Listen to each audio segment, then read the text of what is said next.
Well, it was to Burnley with desperation, and after it, I am full of despair. Here's my match review. We'll start with Spurs players I'd like to mention. I think I live in the first half, with Bissouma impressing me in terms of offering something with his deep-lying creativity. I thought he also tackled well. I thought Gallagher was all action as well, putting in some good challenges. I thought positionally they looked okay. That was in the first half, mind. Danso was his towering self at times, with defensive headers and bursting forward from defence. Odobe deserves a mention for an assist and also showing good signs, if not end product. Players to mention for Burnley, obviously their keeper was man of the match. I knew Anthony would pop up with something. He was more or less anonymous, but that dummy that left Van de Ven dangling hurt and was a key moment. I thought Foster had to be mentioned, with his persistence for the second goal. Esteve also impressed me, controlling their defence, handling Solanke and matching him for pace. I also mentioned Ugochukwu a lot during my commentary for his tackles, interceptions and awareness. In terms of things that annoyed me, we'll start with Romero. What to do with him? Villain one moment, hero the next. It's the second game I've watched a ball roll under his foot as he miscontrolled it, and this time it indirectly led to a goal. And there were other worries. He got saved from giving away a penalty by offside. Vicario as well. We could blame Vic for the speed of his pass to Romero, but I don't think I do. However, the game doesn't go by without an error from him. I'm a bag of nerves when he has the ball at his feet, and I imagine the defence are too. His trying to pass out led to the offside penalty shout on Romero. Passing out to touch is another common feature of our play. This time during the game, it was Danso, twice. Porro was subbed off at half-time, just for a rest, Frank said. This has turned into a hamstring and a significant period out. Siemens and Odobe also noticeably do not seem physically strong enough up there and need help. And I don't know what Moani must be thinking with Scarlett subbed on ahead of him. Lastly, our finishing. Their keeper was man of the match, but a lot seemed straight at him. In terms of our formation and changes, I felt like we stayed in our defensive mode for most of the game, until we went crazy towards the end. I don't feel Van de Ven switched to a left wing back, releasing Spence like Udogi did in the Dortmund game. One of the back three did burst forward occasionally, but there was still a sense of fear about it. Looking at our midfield, I was happy with their work in the first half, but in the second half I felt they both vacated this space at times, leaving 3-on-3 at the back, which contributed to the second goal. Time for our goals. For our first goal, following a double save from Dubravka, a corner was conceded. Porro played it short to Odobe, and then Odobe passed to Spence. In the box, there was a run from Romero to the back post. A ball in from Spence was glanced clear by Esteve. At this point, there was a noticeable move from Van de Ven towards the edge of the box. Remember, Romero was now at the back post. Esteves' glanced clearance fell to Romero at the back post. Van de Ven was now free at the edge of the box. Romero then headed the ball back into the centre of the box to see it cleared, but only cleared as far as Van de Ven on the edge of the box, who, with a sliding shot, scored a goal in the bottom left-hand corner. I don't like blame, but Ugochukwu either needed to follow Van de Ven out or pass him on to somebody else, it seemed. For our second goal, Siemens was given the ball out wide, and he passed it inside to Tell.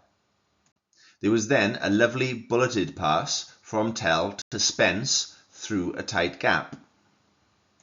Spence was then allowed to pass the ball out wide to Odobe, who had a lot of space. At this point in the game, Romero was now up front.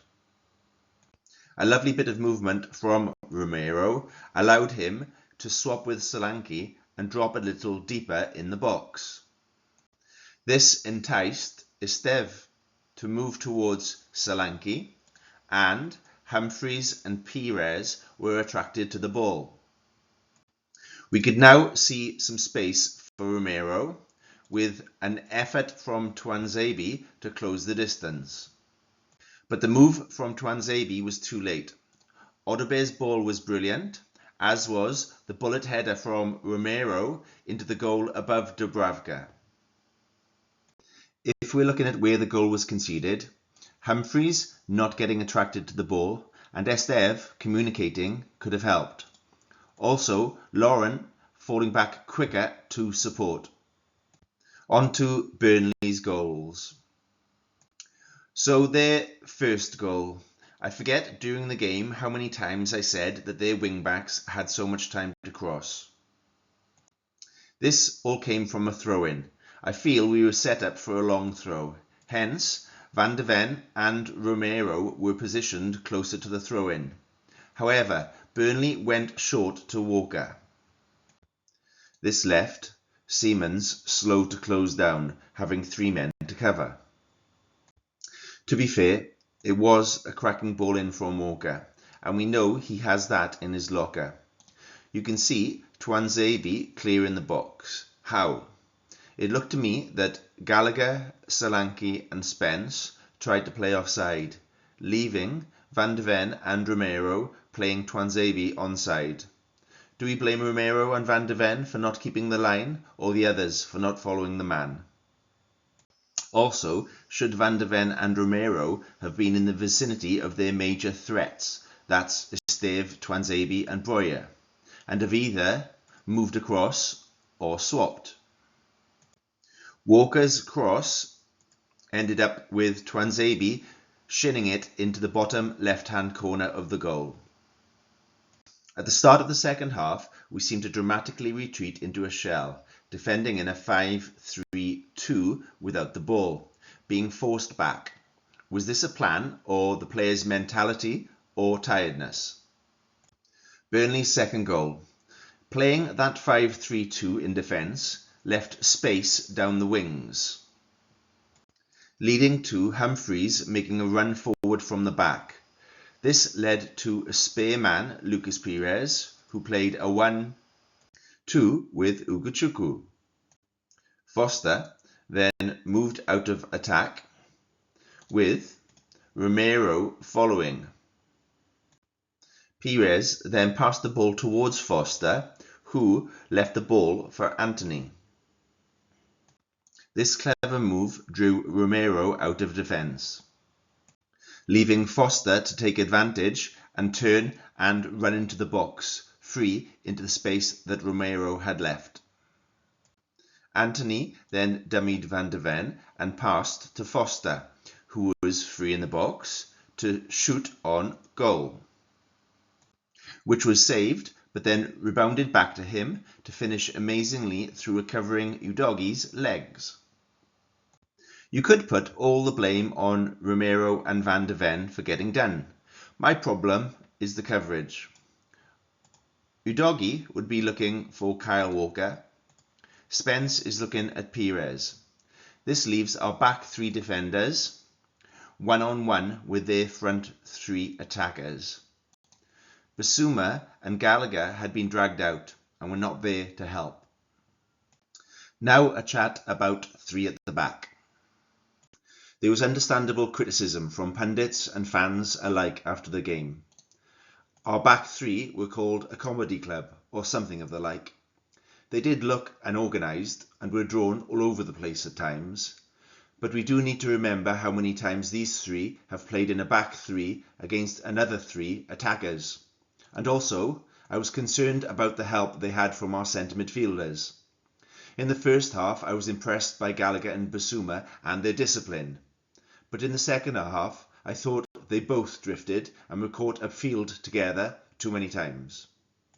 I felt in this game we were always in our defensive formation and did not switch to the 4-2-3-1.